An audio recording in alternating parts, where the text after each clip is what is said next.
It's said that the first step towards despair is the readiness to perform insane actions at the moment when rational ones are no longer viable, and the most hopeless or base act seems better than none at all.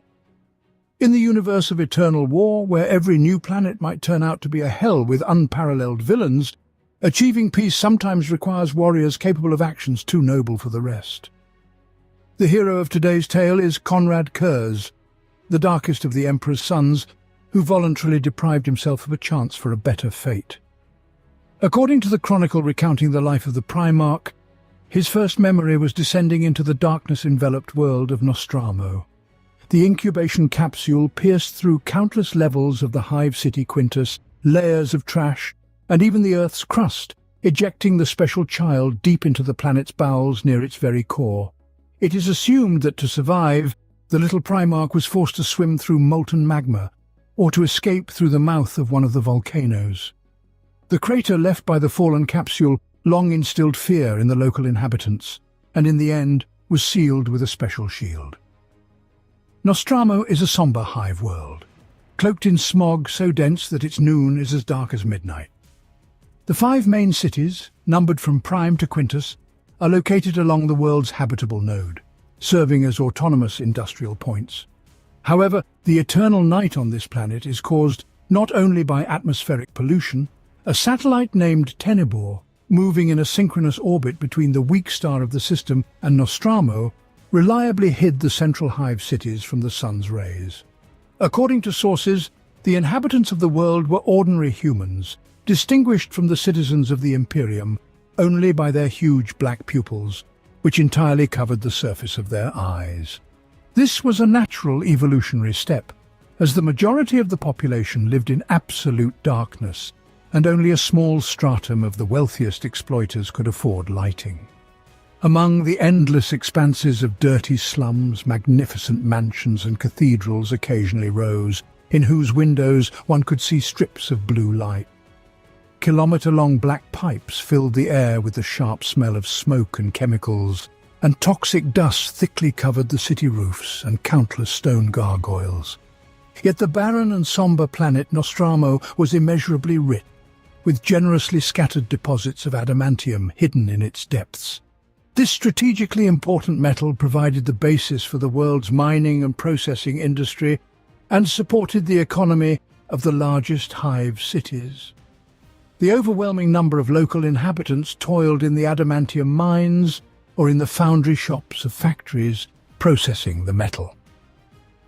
An insignificant number of the planet's wealthiest families sold the heritage of natural resources to neighboring worlds and lived comfortably, while ordinary workers were used up to the last drop and perished.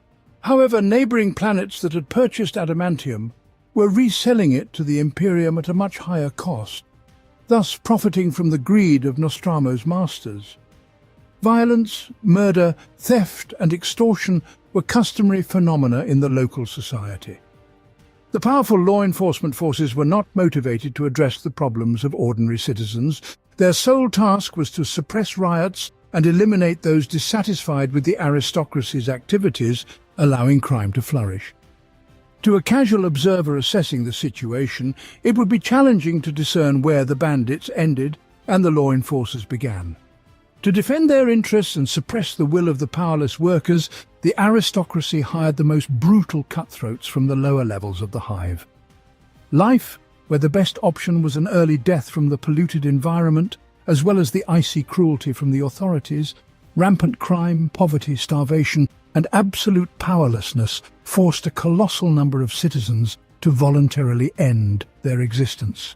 The hopeless darkness in the skies above the doomed world was briefly dispersed by the light of a capsule heralding the arrival of a Primarch. Unfortunately, this was only to plunge Nostromo into even deeper, impenetrable darkness. Unlike many of the Emperor's sons, the Night Haunter was not adopted by any family. Most young Primarchs were either discovered by the inhabitants of their native planets, or emerged to meet the people if they encountered any. However, the one soon called the Last Judge chose not to reveal himself to mortals and spent many years hiding in the darkness of countless alleyways of the lowest levels of Hive Quintus. The Primarch grew up in complete solitude, without the ability or desire to understand the nature of the feeble beings who constantly killed each other before his eyes. His joyless life was further darkened by disturbing dreams, visions of a future filled with pain. In his early years, the Night Haunter was a wild and wary child, trembling in the shadow of partially destroyed buildings. He hid on rooftops, feeding on carrion and killing anyone who dared approach him, for even in his infancy he possessed incredible strength, tirelessness, and a vigilant mind. Instead of lullabies, he was lulled to sleep by the screams of people dying under the torturers' knives, and when he fell asleep, he dreamed of wars on distant worlds, covered with heaps of mutilated bodies. The Night Haunter saw himself fighting on planets where he had never been, and the cries of dying soldiers turned into the screams of victims, criminals of Nostromo, as soon as the young Primarch awoke. In the constant darkness, isolation and silence, he was more of a nightmare than a demigod. He committed murders to survive and fed on his victims, and when that was not enough, he ate the flesh of other dead. Then the Night Haunter discovered that he was unlike those he killed. All of them were too weak, slow, and foolish. In this black cauldron of sin, he learned, his mind extracting the whisper of thoughts from the flesh he consumed, stealing the art of killing and human speech from his victims. He absorbed all the darkness that could teach him anything, studying everything with a veracity that only a transhuman mind was capable of. The Primarch knew much, including hundreds of dialects he had never heard, but the language of Nostromo had to be learned. The speech of this grim planet of criminals was replete with sibilant sounds and seemed incredibly gentle, whereas every sentence was almost entirely composed of metaphors. The romantic sensuality of the language made every speaker a poet, contrary to the real ruthlessness hidden behind the words. After Nostromo joined the Imperium, it became popular to say that this planet produces the best poets, as well as the best liars. The result of the terrifying and unique upbringing of the Night Haunter was a personality too dreadful to be simply called a killer or a monster. However, even in what seemed to be an utterly hopeless beast, the light of the Emperor still warmed. Thanks to his outstanding abilities, the Primarch could without effort become the most dangerous criminal or a corrupt monarch. Throughout all the years he spent on the planet, he did not witness a single positive event, or even a hint of hope, but still believed he could change the world for the better. A lone, fierce boy, who self-educated himself with memories stolen from criminals, nourished by human flesh and carrion, decided to bring justice to Nostromo. He began with killing those who crossed his path. Villains did not have to be sought out. Sin and crime surrounded the Primarch from his very first breath. The first to disappear were street killers and bandits, and then whole criminal groups. More crucified and mutilated bodies started to appear on the walls of houses. Flayed pieces of skin dangled from bridges, and severed heads grinned from the black balustrades. Then, from the mouth of one of the criminals, the Primarch first heard the name given to him by the inhabitants of Nostromo: Night Haunter. The name followed his deeds, and it was hard to tell which was more in this agitated whisper, terror or hope. People saw in the Night Haunter an angel of blind justice, a merciless killer for other killers. He punished the bandits, however. There was nothing in his actions that even remotely resembled the protection of their victims. One night, in the darkness of a dark alley, the young Primarch noticed two armed criminals about to do everything heartless men did to women in the deserted back streets of the lower levels of Hive World. Every hour, no less than 1,000 such incidents occurred. The rags of the Night Haunter's cloak flapped loudly in the wind as he approached the abusers. But they were too caught up in their base instincts and paid no attention to the obvious signals of danger. They did not hear the soft steps of bare feet, and did not notice the hunched figure emerging from the darkness. And although the Primarch had not yet reached his maturity, he still towered over both men. The subterranean monster, cloaked in midnight with deathly pale skin shining through the holes in his rags like a ghast. The Night Haunter unhesitatingly destroyed the first assaulter and allowed the other to flee, not out of mercy, but simply for the amusement of the chase. The mortal had no chance of escaping from the retribution of justice. The Primarch did not entertain a thought to help the frightened woman rise or escort her to a safe place. In his understanding, the most important thing was to punish the criminal, not to care for the victim. Although he curiously examined the naked woman, trying to understand if he could feel emotions similar to those that turn mortal men into beasts, it turned out he could not. He was indifferent to physical beauty, looking at the woman and feeling nothing, not even pity. Thus, he pursued the second criminal, leaving the lone and defenseless woman in a perilous place. The inevitability of punishment was more important than her life.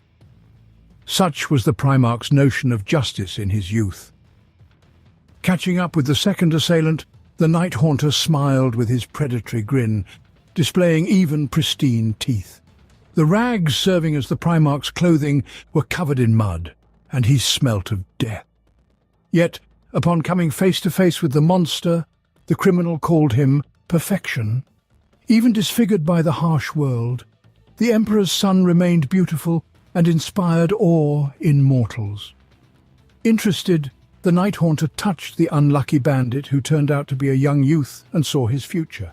In the first vision, the youth drew a knife, fended off the Night Haunter and escaped, eventually becoming one of the planet's leading criminals. In the second, raised by the Primarch, the young criminal grew into a respectable man, loyally serving the thriving Nostromo, realizing the error of his ways and striving to correct past mistakes and help others improve. In the third vision, the young bandit was dead. This option the Night Haunter chose and executed. Had the Primarch desired to ponder for even a moment, he might have noticed that the youth's knife had long fallen from its sheath and lay too far for him to use it. The Night Haunter was convinced that among all the futures shown to him, only one was possible. However, the truth lay not in the vision, but in the choice. All options had an equal chance of becoming reality, depending on the actions of the Primarch himself. It is often believed that many of the monstrous deeds committed later by the father of the 8th Legion were in some way justified by gloomy forebodings of the future, in which he saw only despair. Yet not all his visions were such. The Primarch, by his own will, chose the most terrible course of events and brought it to life, never even considering a positive outcome that required any constructive action from him. The Night Haunter did not believe in humanity and, having chosen the worst, immediately forgot that other futures were shown to him. Rumors of the merciless Avenger spread across the planet, and soon a hunt was declared on him. Criminal gangs, the aristocracy and major criminal syndicates all coveted his head. Such a turn of events greatly delighted the Primarch. Now he no longer needed to run through the hives at night seeking bandits. They themselves came to him on their suicidal mission. Most hunters were killed, but those who survived the encounter with the Night Haunter envied the fallen. Without eyes, without hands, legs or tongue, they indistinctly mumbled just one phrase, addressed to the Lord of Nostromo who had sent them, "I am coming for you." By torturing bandits, the Night Haunter obtained valuable information about what was happening in the hive. Initially, he tried to simply intervene in what seemed wrong to him, but soon returned to his usual deadly hunt for those he deemed criminals. The first to disappear were several high-ranking officials holding leadership positions in the corrupted hierarchy of Nostromo Quintus. Then, under similar circumstances, opposition leaders who spoke out against the existing regime vanished. The bodies of the heads of major criminal groups began to appear on the streets, gutted as if hunted animals. The corrupt were found hanged on the high spires of their mansions. Many of the bodies were so brutally beaten that identification was almost an impossible task. Day by day, the number of bodies grew, and soon there were so many that fragments of torn corpses clogged the street drains. Those who wished to end their life, the Primarch punished just as harshly as other criminals. He was not interested in the reasons that drove desperate people into the embrace of death. One such case revealed to the Night Haunter the truth about his own essence. For the first time, he admitted to himself that he enjoys the suffering of others. The Primarch came to the house of a woman who was preparing to part with life. Her poor dwelling, as well as the body of the hostess herself, bore the marks of frequent attacks and violence. It was clear that bandits regularly broke into the woman's house, robbing and beating her. The woman was not scared by the appearance of the night haunter. She simply did not have the mental strength to fear. In her life, the unfortunate woman had not committed a single crime and was simply tired of existing in a cruel world. But the Primarch did not care how she lived. He said that each suicide accelerates the decay of culture and declares the impossibility of change. In the opinion of the Primarch, by taking their own lives, people deprive others of hope and devalue life. Therefore, he decided to change the statistics of such deaths, explaining to the weak that they too deserve punishment. The woman continued to look at him without fear. She wanted to die, and it did not matter to her by whose hand. However, the night haunter declared that he would return her desire to live. He wasn't implying that she would find new motivation to exist, or that the correct path would be revealed to her. The Primarch meant that the woman herself would beg him to leave her in peace. With a movement barely perceptible to mortal eyes, he sliced the skin from the unfortunate woman's arm. She didn't even have time to scream. She realized what had happened only when blood began to flood her legs. The night haunter took pleasure in the fear that appeared in the mortal's eyes. Now, she no longer wanted to die. He couldn't leave the task halfway through, so he reassured the woman that her death would serve as an example to other suicides and contribute to the world's prosperity. As he skinned the unfortunate under her deafening screams, the Primarch barely restrained himself from licking the warm blood that had splattered on his face. He told his victim that he acted only out of a sense of duty and derived no pleasure from what was happening. But realizing how quickly his hearts were beating at that moment, he understood that he was lying and that he terribly enjoyed torturing people. Within just 1 year, a world mired in vice and crime was cleansed. The crime rate had dropped almost to zero. The night haunter killed and maimed with such ferocious zeal that his name lost all association with hope and justice, becoming synonymous with the nightmare that engulfed the entire planet. When the sound of gunfire ceased in the darkness of Nostramo, the Primarch stood before the Council of Aristocracy, offering them to kneel and swear fealty. There were those who did not leave the hall of the First Council, becoming examples of what happens for disobedience. Others silently accepted the new overlord, who was subsequently named the Dark King. The Primarch conquered his homeworld, becoming its first and only absolute monarch. Having gained power, his first action was to immerse himself in the acquisition of knowledge, eagerly studying all the world's known sciences. The Primarch's rule was marked by unprecedented restraint and wisdom, until he heard any rumor of injustice, after which he dropped all his affairs and pursued the violator. More often than not, the night haunter tormented his victim with hours of exhausting pursuit through deserted streets, after which he crippled or terrified them to the brink of madness. His unpredictability frightened the locals no less than his cruelty. People did not understand what reckless act might provoke the ruler's wrath, thus simply choosing the path of absolute honesty and maximum efficiency. Soon, the export of adamantium to neighboring worlds tripled. The planet's society became a terrible parody of equality. People lived in equal prosperity, not because they did not desire wealth, but because they were afraid to have more than others. Nostramo Quintus was the driving force of this system, and the rest of the cities obediently followed, adhering to the new rules and doing everything possible to ensure that the night haunter did not feel the need to knock on their gates. After several solar decades, the need for punitive hunts disappeared. The passing years had stripped people of the desire to commit crimes. The capital had transformed into a flourishing city, illuminated by the light of progress. The final remnants of anarchic groups vanished after the ruler began broadcasting images of torture through picture interfaces installed in every home, while the screams of the sufferers were transmitted via the network of planetary loudspeakers. These executions, performed in the throne room of the Dark King, eradicated the last sprouts of disobedience that had persisted in society until that moment. People understood that their ruler possessed superhuman abilities and would inevitably arrive should they commit even the slightest offense, and thus they resigned themselves and accepted the salvation he offered. As before, Nostromo existed by processing and selling precious adamantium. However, thanks to the wise ruler, not only did export volumes grow, but the standard of living of ordinary workers also increased, as profits were now distributed evenly among all members of society, rather than being given to a handful of aristocrats. Several years after complete tranquility had been established on the planet, the Primarch's superhuman abilities sharpened more than ever before. He felt that he was about to become something greater, and finally become who he was always meant to be.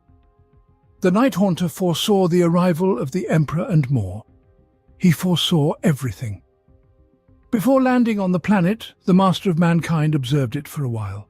The inhabitants of Nostromo were tidy and hard-working people, committing no crimes and silently working for the common good.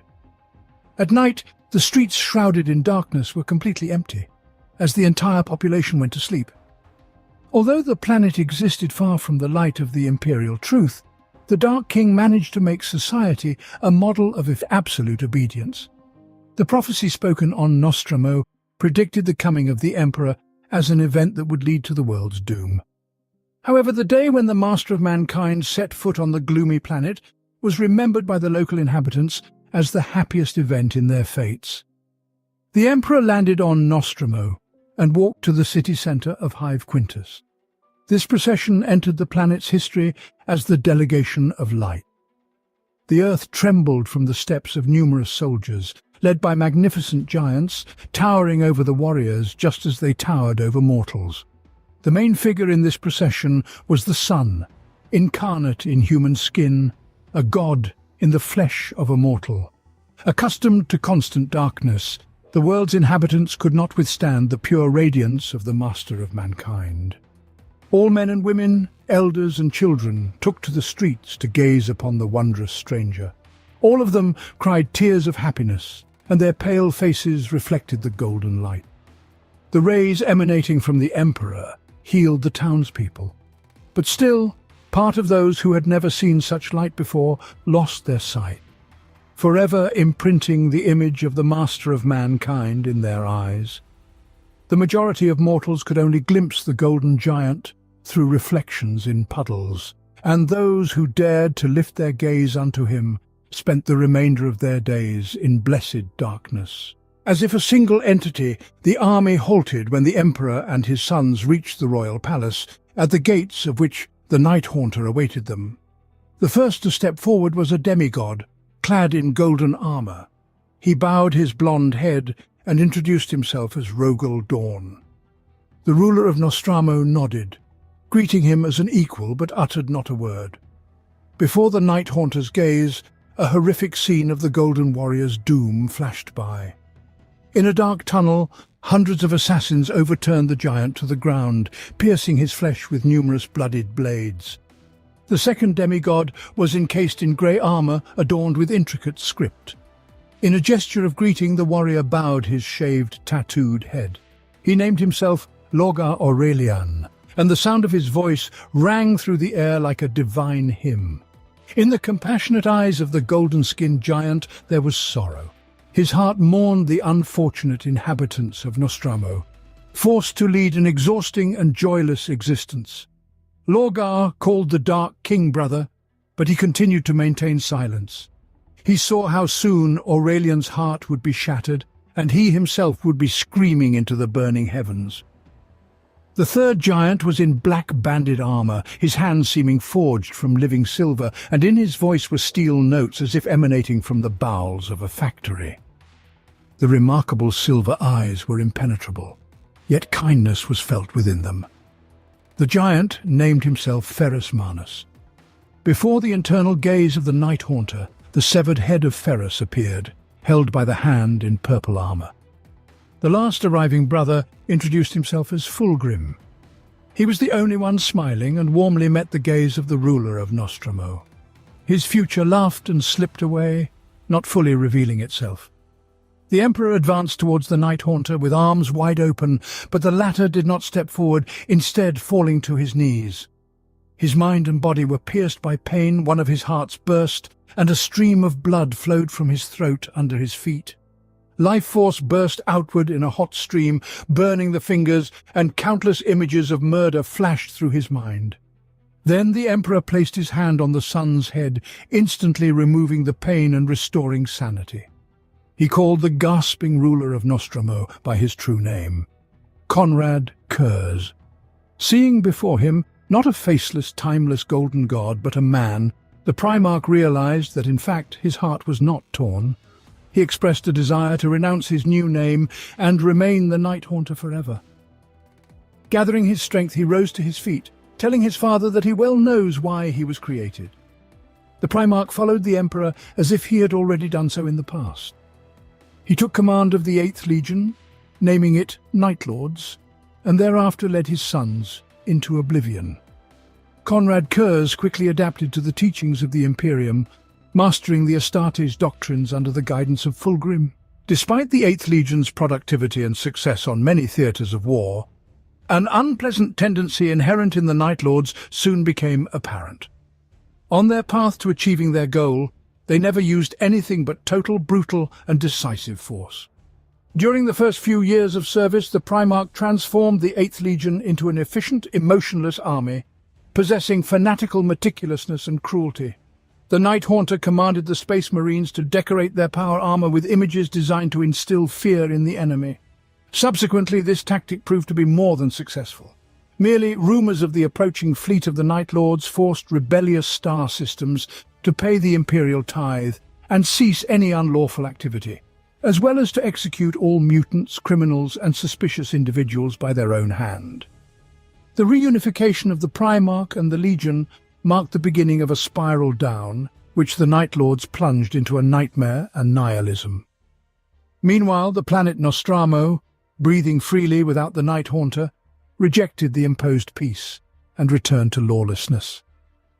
The homeworld of Konrad Curze supplied the 8th Legion with recruits who were far from the best.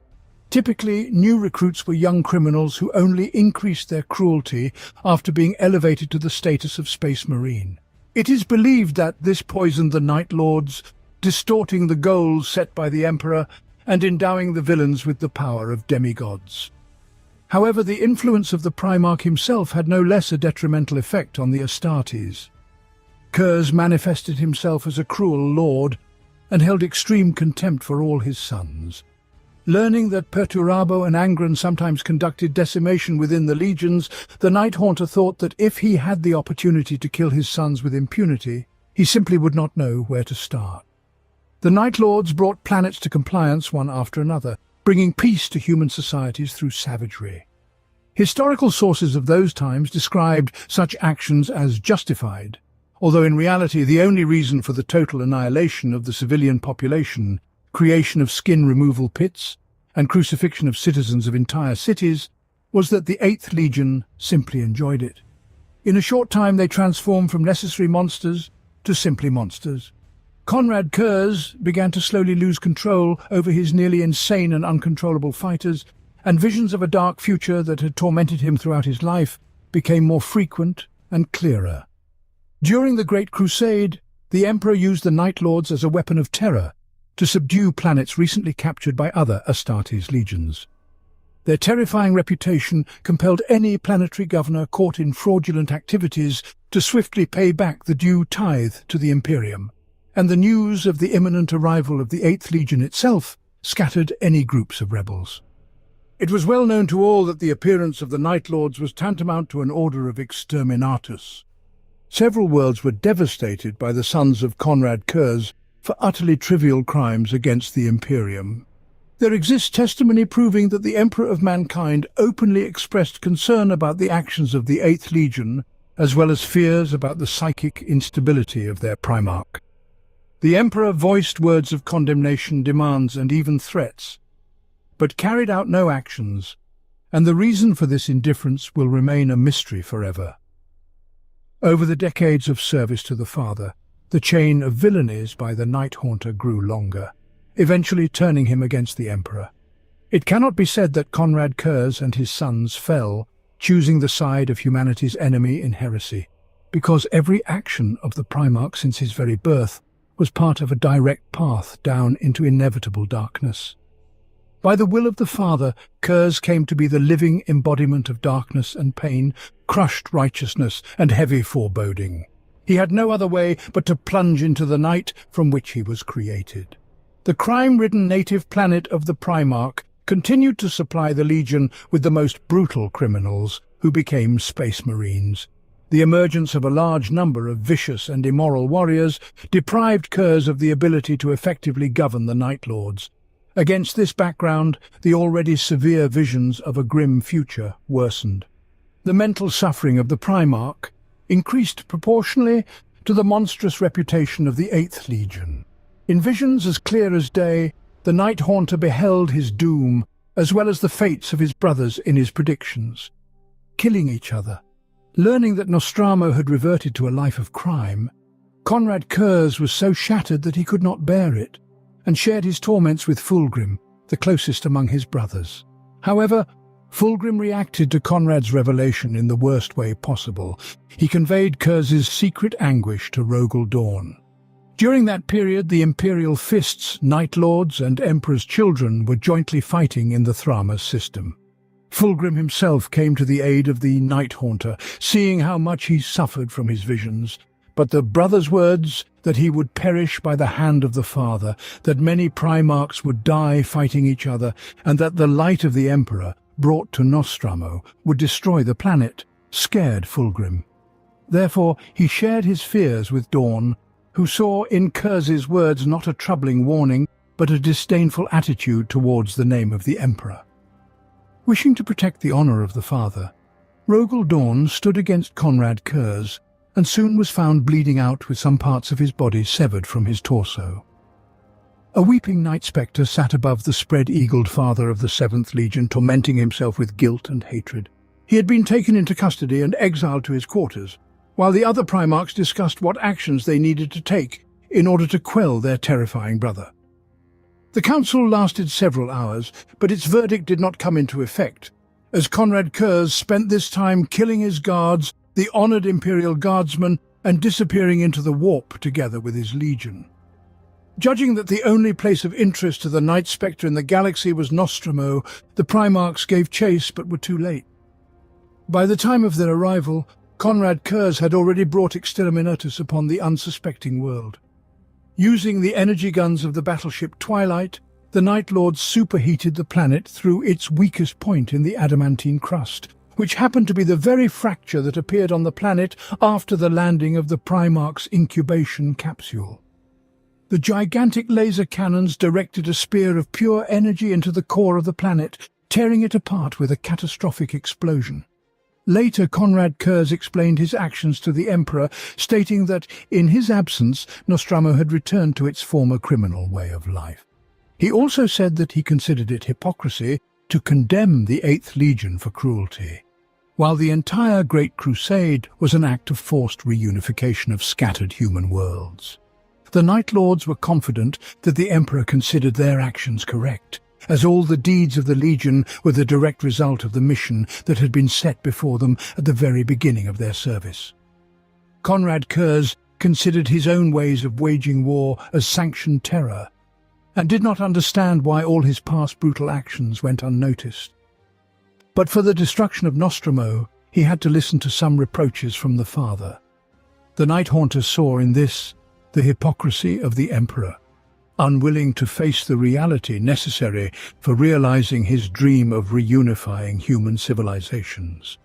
What difference does it make whether people are happy on the worlds brought to compliance, if after the arrival of the Night Lords they stopped living like animals? After this, the companies of the 8th Legion resorted to acts of absolute terror, turning any world that came their way into a lifeless desert.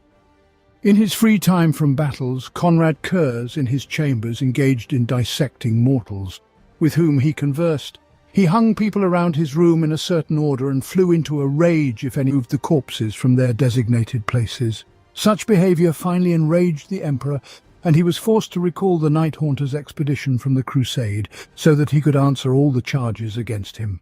Konrad Curze left his bitter campaign of death and destruction, joining the forces of the traitors at Istvan V. Through all the years of service to the Imperium, the 8th Legion balanced on the edge of reprimand and punishment. Their reputation was such that none of the sides could fully count on support from the Night Lords. However, ultimately the choice was made in favour of Horus. Confident that this way they would satisfy their need for retribution, the Night Lords became the traitors and criminals they once vehemently despised. During the massacre at the Drop Zone, Konrad Curze was forced to fight his brother, Corvus Corax. Lorgar Aurelian, who had previously fought with the father of the Raven Guard, was obviously losing and risked being killed, so the Night Haunter had to intervene. However, after saving his brother, he gladly called him a weakling, and upon seeing the changed Space Marines from the Gal Vorbak, added that he considered Lorgar an idiot mired in filth. Before the Siege of Terra, Horus needed to clear several planets on the eastern fringe so they wouldn't become weak points in his rear during the strike on the Throne World. For this purpose, the fleet of the Night Lord was sent to the Traumas system, initiating the genocide of the population in the Imperial worlds.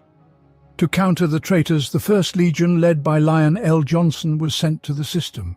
Participation in this war would eventually prevent the Dark Angels from being able to reinforce the Loyalists defending Terra. The Legionnaires' confrontation lasted about 3 standard years, before Konrad Curze left a beacon inviting Lion to a dialogue on the planet Seguals.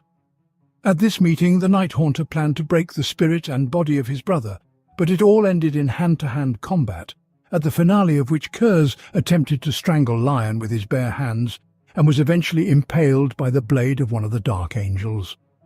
The sides of the negotiations took their fathers onto the ships, and the war continued. For the next meeting, the 1st Legion prepared more thoroughly.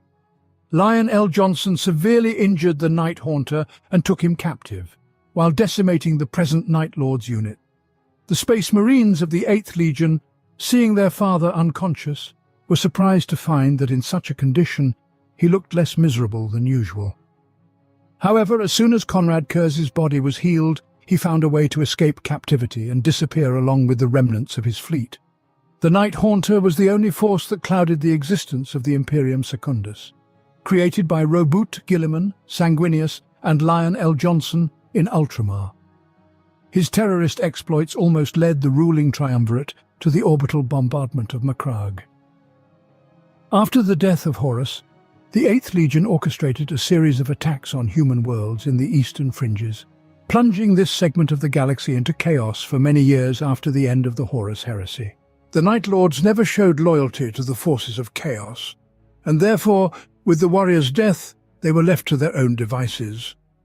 Sometime later, thanks to the sadistic nature of Konrad Curze, it was discovered that his brother Vulcan was perpetual. For many months, the Night Haunter devised various methods to torment the father of the Salamanders and conceived new ways to kill him. But each time he arose in the same form as before the tortures. It's hard to imagine how much longer Konrad Curze would have spent realizing his powerlessness and the absolute impossibility of killing his brother if the latter had not ended it by teleporting to Ultramar with the help of his hammer.